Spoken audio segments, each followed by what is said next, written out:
En este vídeo vamos a estudiar la fotosíntesis, prestando especial atención en las características generales del proceso y las reacciones químicas que tienen lugar durante el mismo. La fotosíntesis es la principal reacción anabólica en los organismos autótrofos, es decir, la mayor parte de los organismos autótrofos serán capaces de obtener materia orgánica a partir de materia inorgánica usando los procesos fotosintéticos. Mediante la fotosíntesis, los organismos obtendrán glucosa, es decir, el principal glúcido, a partir de dos moléculas inorgánicas, el dióxido de carbono y el agua. En este proceso, además de glucosa, se producirá oxígeno, que se desprenderá a la atmósfera. Al tratarse de un proceso anabólico en el cual a partir de materia orgánica sencilla obtenemos una molécula orgánica relativamente compleja, requerirá un aporte de energía. En el caso de la fotosíntesis, esta energía es la luz. La reacción global de la fotosíntesis puede resumirse del siguiente modo. 6 moléculas de dióxido de carbono reaccionan con 6 moléculas de agua y usando la energía procedente de la luz obtenemos una molécula de glucosa y desprendemos 6 moléculas de oxígeno. Mediante las reacciones fotosintéticas logramos por lo tanto la fijación de dióxido de carbono atmosférico para formar glúcidos. El glúcido inicial será, como hemos visto, la glucosa. La fotosíntesis es una reacción anabólica esencial. Permite la fijación de dióxido de carbono y la transformación de este dióxido de carbono inorgánico, junto con el agua, en moléculas orgánicas, fundamentalmente glucosa. Será el soporte de la mayor parte de los ecosistemas de la Tierra, que utilizarán la luz solar en sus productores para fabricar materia orgánica de la cual se nutrirán el resto de organismos. La fotosíntesis es un proceso que se puede dividir en dos grandes fases. Por una parte tenemos la fase luminosa. Esta fase solo tiene lugar en presencia de luz. Tiene lugar en la membrana del tilacoide dentro del cloroplasto. Y en ella se producirán el ATP y el NADPH necesarios para la fase oscura, que es la segunda fase de la fotosíntesis. Es decir, la segunda fase de la fotosíntesis se denomina fase oscura. Esta fase no requiere de la luz solar para tener lugar, y se trata de una serie de reacciones químicas anabólicas que tienen lugar de forma cíclica denominándose ciclo de Calvin. Para que estas reacciones tengan lugar se requiere de un aporte de energía, y esta energía provendrá del ATP y del NADPH producidos durante la fase luminosa de la fotosíntesis. La fase luminosa de la fotosíntesis comprende toda una serie de procesos fotosintéticos dependientes de la luz. Tendrá lugar en la membrana del tilacoide, que es la membrana que separa el estroma del cloroplasto del espacio intratilacoidal, es decir, del interior del tilacoide. Los procesos que tienen lugar durante la fase luminosa parten de la excitación de los electrones del magnesio que encontramos en el anillo de la clorofila. Se obtendrán electrones excitados, es decir, electrones de alta energía que se irán transfiriendo entre diferentes proteínas de la membrana tilacoidal. La fase luminosa de la fotosíntesis puede dividirse en dos grandes tipos o fases. Por una parte está la fase acíclica, en la cual logramos producir NADPH y ATP a partir de NADP y ADP respectivamente. El segundo tipo de fase se denomina fase cíclica, y mediante esta fase cíclica produciremos ATP a partir de ADP.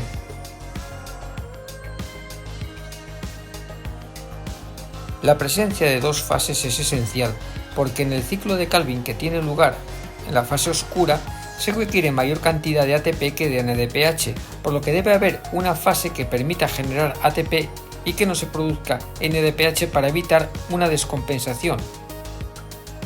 Es decir, la fase cíclica permitirá que el ciclo de Calvin pueda tener lugar sin que el ATP se agote, ya que el ciclo de Calvin requerirá más cantidad de ATP que de NADPH y la fase acíclica produce la misma cantidad de ATP que de NADPH.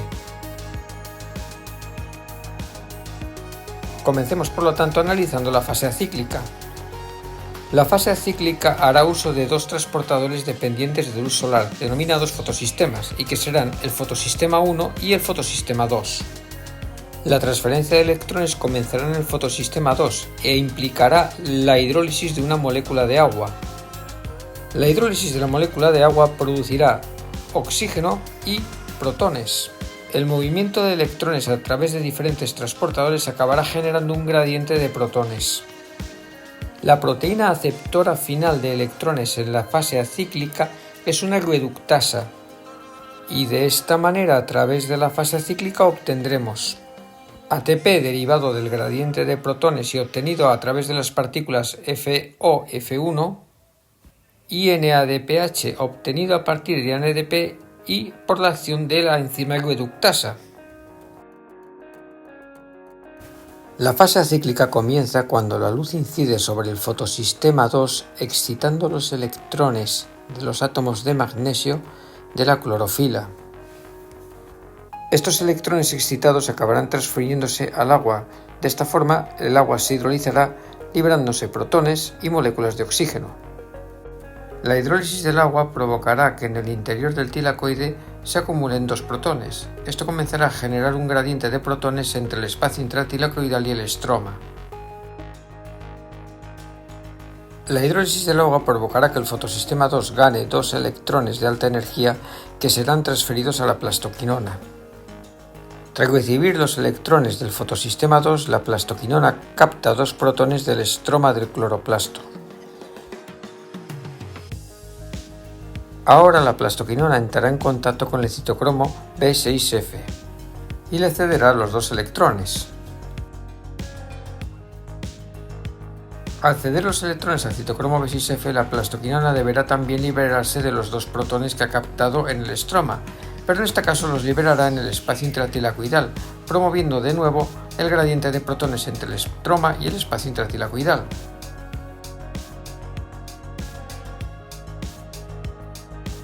El citocromo B6F cederá ahora los electrones a la plastocianina.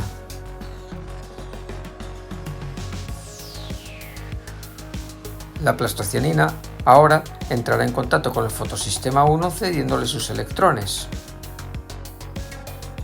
El fotosistema 1 también tiene clorofila capaz de recibir energía de la luz en sus átomos de magnesio.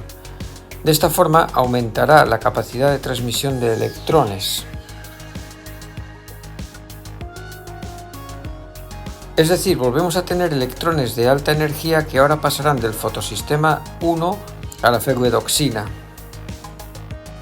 La ferroedoxina, a su vez, transferirá los electrones a una reductasa. Esta reductasa transferirá los electrones al NADP, que se transformará de esta manera en NADPH.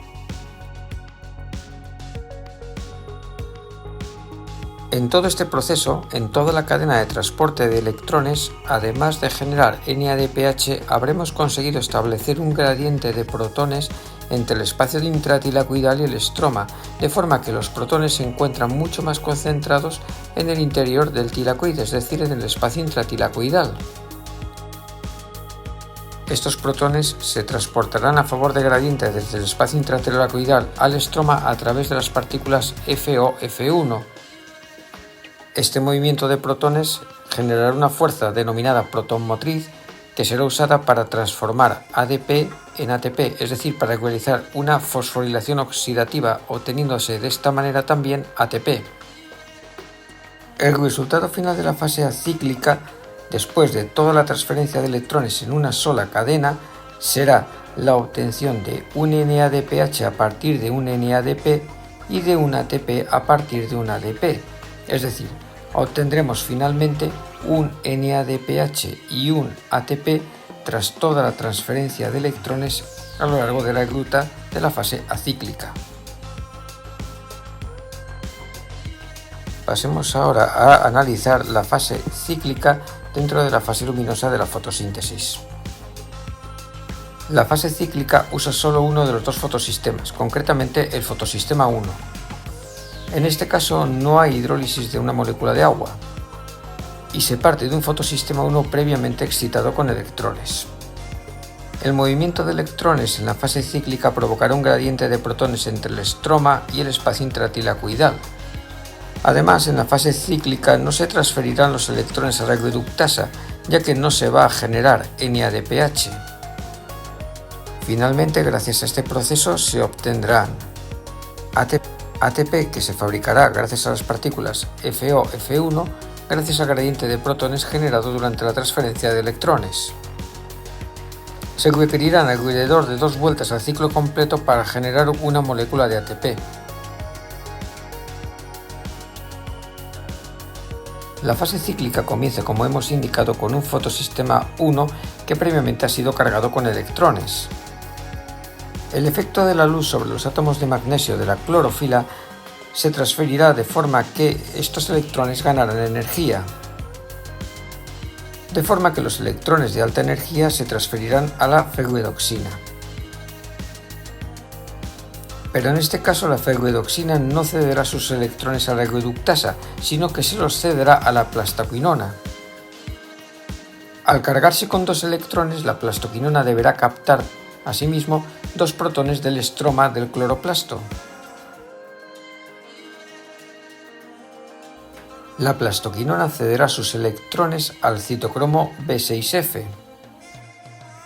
Y al hacerlo liberará de nuevo los 2 protones, pero como ha sucedido en la fase acíclica, los liberará en el espacio intratilacoidal, provocando de este modo un gradiente de protones.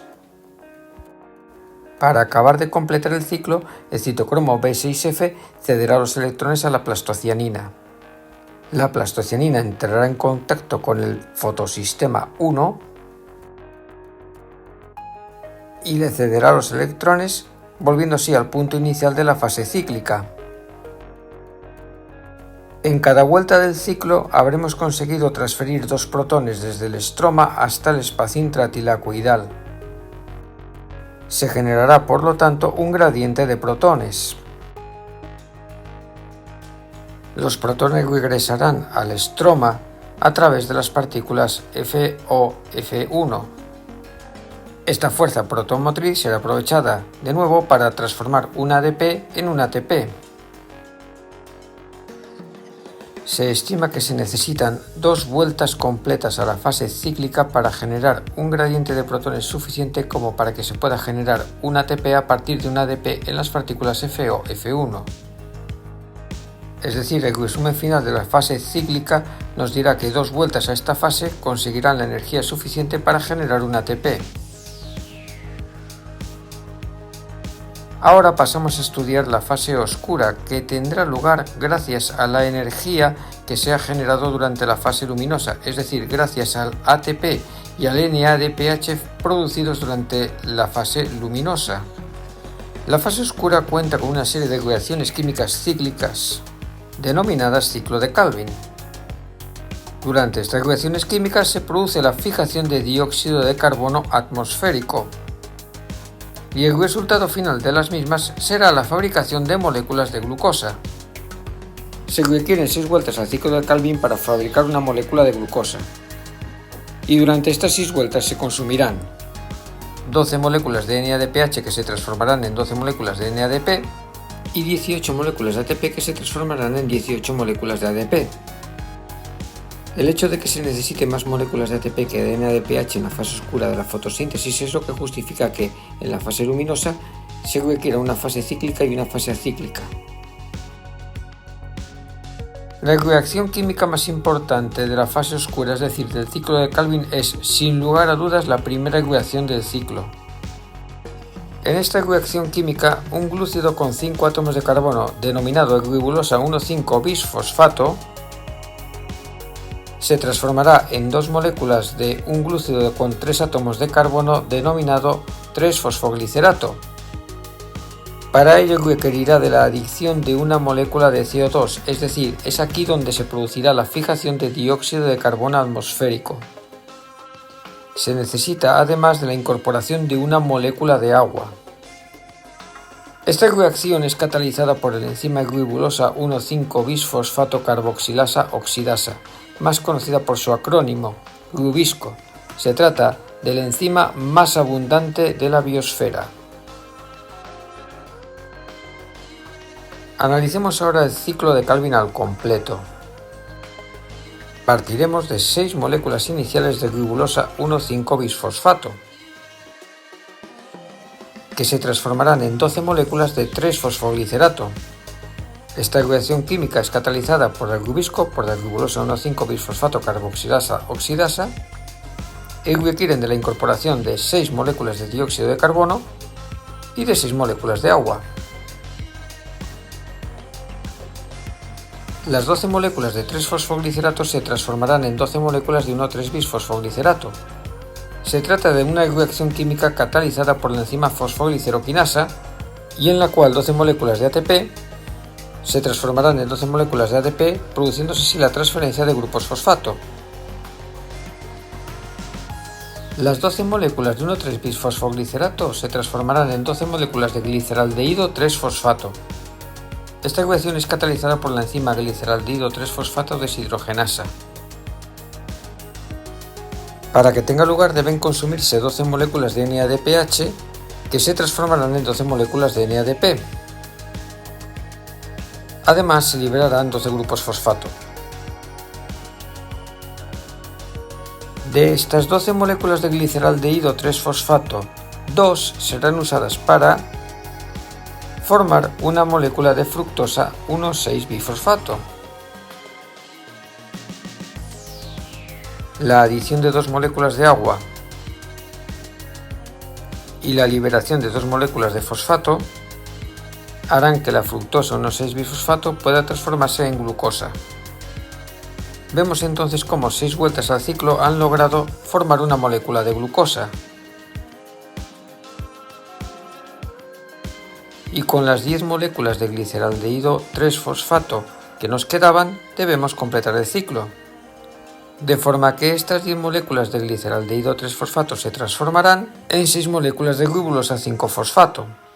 Las 6 moléculas de ribulosa 5-fosfato se transformarán en 6 moléculas de ribulosa 1,5-bisfosfato, para lo que necesitamos que 6 moléculas de ATP se transformen en 6 moléculas de ADP. Y como vemos, tras 6 vueltas al ciclo, hemos vuelto a la situación inicial, es decir, hemos vuelto a conseguir 6 moléculas de ribulosa 1,5-bisfosfato, pero además hemos logrado una molécula de glucosa. Esto se ha conseguido gracias a las 6 moléculas de dióxido de carbono que se han fijado en la reacción inicial catalizada por el rubisco. Si analizamos la reacción global, es decir, si analizamos el ciclo completo, vemos que hemos partido de 6 moléculas de ribulosa 1,5-bisfosfato, 12 NADPH, 18 ATPs, 6 moléculas de dióxido de carbono y 6 moléculas de agua. Y tras la fase luminosa y la fase oscura hemos acabado produciendo 6 moléculas de ribulosa 1,5-bisfosfato, 12 NADPs, 18 ADPs, 6 moléculas de oxígeno y una molécula de glucosa. Como vemos, la ribulosa 1,5-bisfosfato se encuentra a ambos lados de la reacción química, y es que se trata de la molécula que inicia y finaliza el ciclo de Calvin.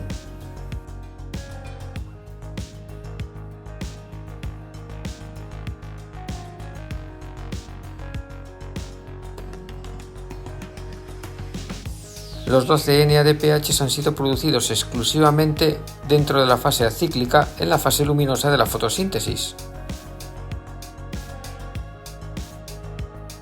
Y los 18 ATPs también provienen de la fase luminosa de la fotosíntesis, pero en este caso pueden provenir de la fase acíclica y de la fase cíclica. Los dos productos finales más importantes de la reacción química serán, por lo tanto, el oxígeno, que pasará a formar parte de la atmósfera, y la glucosa, con la que el organismo obtendrá energía, es decir, será la fuente de energía del organismo. La generación de glucosa a través de la fotosíntesis es la base de todos los ecosistemas dependientes de la luz, es decir, de prácticamente todos los ecosistemas de la Tierra, ya que los organismos autótrofos, mediante esta serie de reacciones químicas, obtienen una molécula orgánica de alta energía, es decir, la glucosa, a partir de 2 moléculas inorgánicas de baja energía, el dióxido de carbono y el agua.